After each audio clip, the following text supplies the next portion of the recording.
A very good morning to you. You are watching Y254 TV and it is Y in the morning, but it's about that time on Mondays when we delve into youth and politics. And I am Hilda Wadidi. If you do want to participate into the conversation, because today we have a very special guest, we have Nairobi County Women Representatives, Esther Passaris. Do slide into our DM, send in all your questions, your comments and your contributions. The number is 22162. Start with YM254. Say good morning to Kenya. Morning. Yes, Esther is going to be talking about civic education today. However, being politics and the way I love Palestina, lazima tuulize hizi maswali. Okay, so we'd like to start with the political situation in the country right now. How do you feel like this handshake has panned out going forward? Because we are seeing a lot of division, even in terms of ODM and people backing Ruto and people being attacked for it. What next for ODM? I think the biggest challenge about wanting the handshake, all right? I mean, the handshake was, we are too divided as tribes and we really need to put our country forward. Kenya was at a bad place. There was a lot of tension, and I think we've seen this. The elections in Kenya have almost been 50-50. The country is divided bang on the middle. Now, in trying to have the handshake, it was trying to basically say, let us come together and do good for this country. Let us end the war of tribalism, you know. But yes, it has created other divisions, and I feel again, what is the essence of of the handshake? Is it to bring us all as one? And if it's to bring us all as one, then when we have a multi-party situation, will that again dilute the handshake? I feel that Kenyans need to look elsewhere for sustainability of the country. The masses need to stop looking at political figures. We are so driven by political figures, and I don't know if that's possible. Let's look at our issues and let's come together as Kenyans, because you know, they say the grass, we're the grass and these are the bulls fighting. Let's ignore the bulls and let's just grow the grass. Yeah. All right. However, we've had this confusion, especially in terms of people supporting ODM MPs supporting Ruto for 2022. Do you think that it's too early to campaign for 2022? Or what's your opinion on people campaigning for 2022? Because I've heard even the party is trying to penalize members who are campaigning early, that is ODM. We'd like to understand, is that true or is it? Well, I mean, I've been so busy with civic education, travels and parliament. I've actually missed the last two gatherings of ODM, but I don't think, I think when there's something called party loyalty. When you're a member of a party and you're sponsored by the party and you've got the party ticket, there is this expectation that you will toe the rope. All right, and that's why you have chief whips. This is the British system that we've got, you know, where you're whipped to support the party position. Now, again, you might join a party, but you're also an individual. So you have your own opinions. And I feel what happened is in the spirit of the handshake, you know, I mean, we have conflicting messages. You've had some say that, oh, we can work with Jubilee, all right? And then, I mean, the DP is Jubilee. And so when somebody comes out and says, in 2022, I'm supporting him, that person is assuming that, okay, ODM might not field a candidate or might field somebody that I might not want to support. And then there's talk that maybe Raila will be fielded. I feel 2022 should not be discussed right now. We've just come out of an election that was really, really hard for this country. To continue, we're always in election mode. I think ignore it. You know, I really will want us to focus on issues. We cannot politic throughout the 5 years and then get back into election. It's exhausting. It's not good for the economy. We have a lot of serious issues. We have bad sugar, bad maize, contaminated vegetables, maybe plastic eggs, plastic rice, this plastic fish. I mean, we have issues. Let's focus on the issues because ultimately what Kenyans want is a decent home, water, ways to manage illness, reduction in communicable diseases, you know, like cholera, malaria, you know, TB. Some of these diseases we have to do away with them after 50 years of independence. You cannot have these diseases still. So I think Kenyans want to think about, how can we survive? How can I put a meal on my plate? How can I get my graduate son a job? They don't want to hear about politics. You know, 2022, how do we even know we're going to be alive? Why are we thinking that ahead? Let's get today done. You know, we spend so much time regretting yesterday, discussing tomorrow, and forgetting the now, which is today.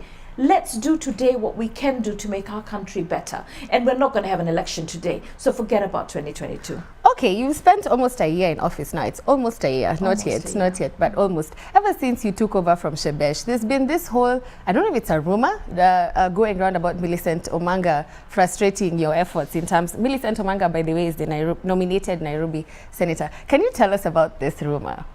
Okay, I mean, no, I think, I think Millicent is young and she needs to grow up.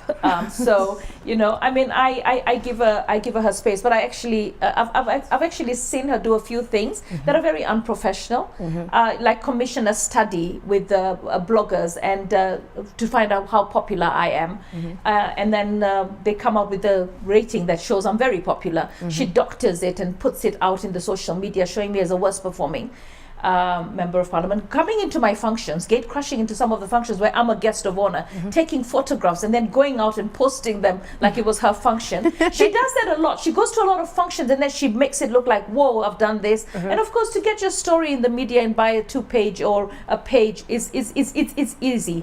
I think I'm the woman rep. I'm the duly elected. She wasn't even the party holder for the you know, for government or Jubilee. So she didn't have the ticket. I know she wants to be the woman rep in 2022 and I wish her all the best. But for right now, I'm the woman rep. I'm doing the job and I would have loved to work with her, you know, but the way she's going about it is wrong. And I've actually just decided, you know, I keep saying this, you know, I met her in a function the other day and I completely ignored her and she was like, Passaris, talk to me. And I was like, you know what, there's 7 billion people in the world. Okay. I don't need to have people who give me negative energy in my space. You know, you have a choice who you can befriend and who you can be with. So I've just said, you know, when she grows up, I'll probably engage her. And for now, I just have a lot of work to do. I don't have time for sideshows. All right, let's move away from Millicent. Shebesh, previously, when she was holding the seat, she claimed that the women's rep position does not have enough money in terms of kitty, so that's why she was unable to deliver on her manifestos and what have you. Are you facing the same challenge? Is it true? Okay, I'll tell you what. I mean, in all fairness to all the women reps that were there in the last parliament, this fund came in on the 3rd or the 4th year. And it came in with a lot of restrictions and a lot of red tape. And I think the women reps tried and did the best that they could. Nairobi is very challenging. I mean, right now I'm doing civic education. I've got 17 constituencies to cover. I've got the most constituencies. I've got 7 million shillings for each constituency. I've done about 10. I'm doing 2 today. There's something called a coordinator. It's like a CDF manager or a coordinator manages the fund. It took a very long time for them to give me a coordinator. I got one last month. And the reason was, of course, in spite or after the handshake, things seem to have eased out a bit. But there was an attempt to ensure that I don't perform as the woman rep of Nairobi. And it was very obvious that government was against my performance. So I was having a lot of red tape and a lot of problems settling in. It took me such a long time to get an office, to get furniture, to understand my way around. There was no handover, so to speak, to find an office. I mean, it was really, really difficult. There's so much that goes on that you're not able to share, but you try and make the best of it. You know, you can't just go complaining. So right now I'm looking at the fund, and it's got a lot of things that are wrong, like for instance youth. If I group 20 youth together, if the youth are in a CBO or a self-help group, 20 of them, and they come and they want money, they can get it. But for women, they want 100 women. You cannot find 100 women who are together in the CBD, I mean in the city like Nairobi, doing one project. That's true. So you find that you're trying to doctor it. And I feel if we're really trying to do away with corruption, then let's set laws that don't allow us to be corrupt. Because what's happening right now is you get 5 groups, you put them together, they sign a MOU, you give it the check to one person, then one group, and then the group shares it. Why are we doing that? We know that there's no group of 100 people. Why can't we just give 20 women? Why are the standards for women different from that of men?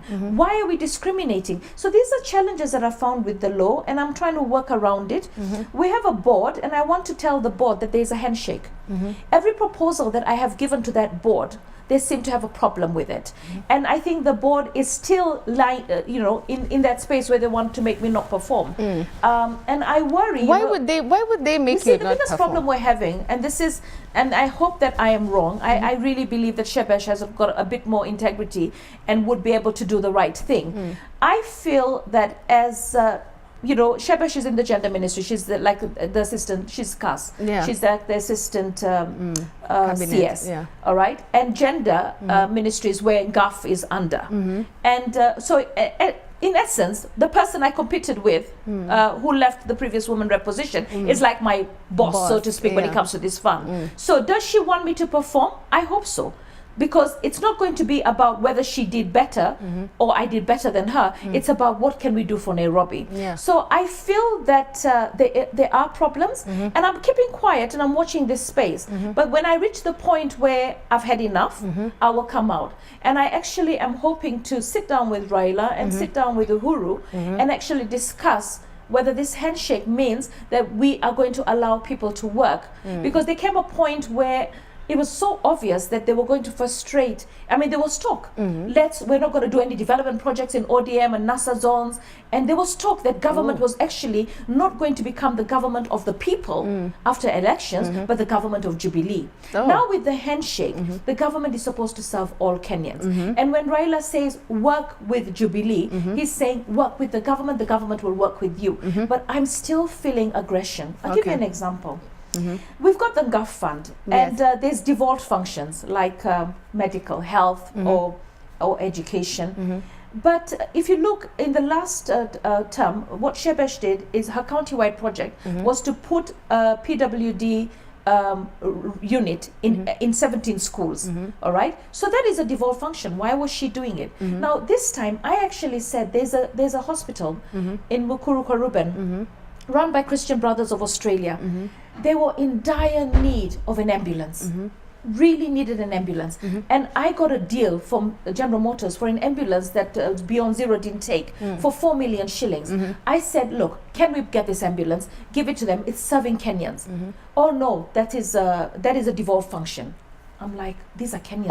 Okay. In light of your frustrations, even in office, now that you've occupied it, you had expressed interest in becoming the deputy governor. And that was the reason. I was so frustrated that everything I want to do to help, whether it's environment, whether it's health, whether it's water, whether it's housing, whether it's sewers, everything I'll be told is a devolved function. It's the county government. So I was having a discussion with the governor, and I said, what's happening? You really need to get a deputy. And as we were talking, somehow it came out, and I said, look, if you're really struggling to get one, I don't mind being your deputy, but I want 4 clear ministries. And I was looking for water, health, education, and trade, and environment, and somehow it leaked out, and I'm elected by 800,000 people. Yeah. Those 800,000 people want services. They don't need a title. It doesn't matter to them whether I'm Esther, just a mother, just a woman, just a businesswoman, a woman rep, a deputy governor. None of that matters. What matters to Nairobians is services. So whichever platform you can offer them services, I think that's what is important. Okay, so Uhuru has recently said that all public servants will undergo the lifestyle audit. Are you ready? And do you think it's going to be effective? I think everyone should be ready to do the lifestyle audit. But you see, that's not the problem. I can doctor my lifestyle. I can make you doctor my lifestyle. What is important is for us to understand the cost of corruption. Let me tell you what, yesterday on my WhatsApp, I got a video of some bodies washed up in a sea, migrants, the cost of people looking for greener pastures and getting into these packed up boats and then sinking and then their bodies washing up on the shore. In my opinion, I think what we need to see on the Kenyan media and in the Kenyan social space is the cost of corruption. It's not about my lifestyle, it's the cost of corruption. Where can we get consciousness raised where people start caring that child died because I supplied fake medicine. Yeah. That child died because I supplied sugar that was bad. Yeah. Or I constructed a road that was bad. Or I took a bribe and kept a car on the road that was not roadworthy. I mean, what we need is to just raise our values. I mean, is money worth somebody's life? You know, I mean, you've seen it. I mean, I saw there's a time a gentleman was going to an M-Pesa and somebody just came, shot him and stole. I mean, crime is the result of poverty. Yeah. Poverty is the result of corruption and bad leadership and lack of vision and lack of planning. And I think what we need right now is somebody who says, you know, enough is enough. I don't care if you're my family member, you stole. And I feel that we're not going to arrest the people that are responsible for the theft. We all know who's stolen. We talk about it, we joke about it, we laugh about it. Yeah. I don't believe that anybody in the current leadership, whether in government, in the executive, in political leadership that is connected and around government, is innocent when it comes to corruption. Does that include you? Let me tell you what. I hate corruption, and the way this country is skewed, it's for corruption. It's like it's inbuilt. It's a system. It's a way. You know, I remember once. Let me tell you something. I remember once sitting with a councillor. When Dr. Light was being questioned about whether it should be part of the county project, and I remember sitting with a gentleman who was a nominated councillor, and I said, "What the heck is going on? Everybody's telling me that they were paid 5,000 to throw away my contract. Oh, you know, the councillors were paid 5,000 by my competitor. I mean, what is this?" And he goes, "Esther, yes, it's true. Gosh. Everybody was paid." And I said, "So did you also take the 5,000?" He goes, "If I didn't, I didn't support what they're doing. But if I didn't, then it would look like I'm different, and then they won't trust me. I won't be part of the all boys club." You're the snitch in the group. So even in lobbying, I remember once speaking to Joaquin Dungu and talking about these issues, and she goes, "You know, it happens even in lobbying. In lobbying, when the cigarette industry doesn't want you to pass certain laws, or when people want certain contracts to go through, there is what they call lobbying, you know, and they get you, they take you for lunch, they take you for dinner, they take you to a hotel, they brief you, they give you a per diem. So I feel that there is the positive side and there's the negative side. And I really think that what we need is inner conscience. We need to have a set of values. And believe you me, about a month ago, I was actually so frustrated that I thought, you know what, this is not for me. I'm probably not a politician. I am a social entrepreneur. I want to see people's lives changed. I don't want to create dependency. I want to create interdependency and independence, because we're at that space right now that we need to pick people from poverty. And for us to do that, we really have to give them some strength. All right. Yeah. Well, their fans are actually saying that they watch you on TV and they're saying you're very beautiful. However, someone is asking why you decided to ride a bicycle to Parliament. Okay, yes. Or was it to Panari? Yes. No, I rode both to Panari and to Parliament. I wanted to understand the challenges, and I saw that a week or two before, the county was talking about Wednesday and Thursday and Saturday not coming into town with your car. And I thought to myself, my goodness, if I'm not going to be allowed to go to town in my car, how am I going to go into town? So, you know, I mean, fitness, cycling is amazing. It's an amazing sport. And so many countries have dealt with congestion with cycling. It's also energy friendly, climate friendly. So, yeah. There you can see yourself. Yes, it was tough. Oh, my head and my neck was stiff for like a week. I was so, I mean, it was, I wasn't fit enough for that. I can't even ride a bike for 3 kilometers. Let me tell you, that was 15 kilometers. There was some uphill, you know, but I didn't get off the bike. I didn't walk. I had a little bit of a push from the experts, but I stayed on my bike and I was very, very proud. And I really believe that we need to create harmony in our roads. We need people who walk, people who cycle, the border, the cars, the public transport. We need to accommodate each other. Our roads need to accommodate cyclists, because in the future we need to have days that we come into town. Can you imagine if we have a day where even Uhuru is coming from State House with a bicycle? In a bicycle? Okay. Why not? Let me tell you something. We need to have leaders embrace things like that. Yeah. For me, the moment when I hit Uhuru Highway, I was like, oh my God, Parliament's near. God, I was worried. You're almost there. I was worried. I normally get cramps. I was worried I'm going to get a cramp, but I made it, and I can't wait for continuing it. But it is dangerous. Okay. We want to, through GAF, we want to create some training centers where you can take a bike, learn how to ride, learn the rules, and then also we want drivers be aware of the cyclist. Yeah. All right, because at the end of the day, life is, even I keep warning my driver, careful, there's a bicycle there, careful, there's somebody crossing. Okay. We have become so we lack courtesy. Okay. Yeah. However, let me finish with a fun question that the fans wanted me to ask you. So, Modani Wamushamba recently said that she believes that men should be allowed to marry more than one wife if they are able to take care of it. Now, if they're able to take care of them, sorry.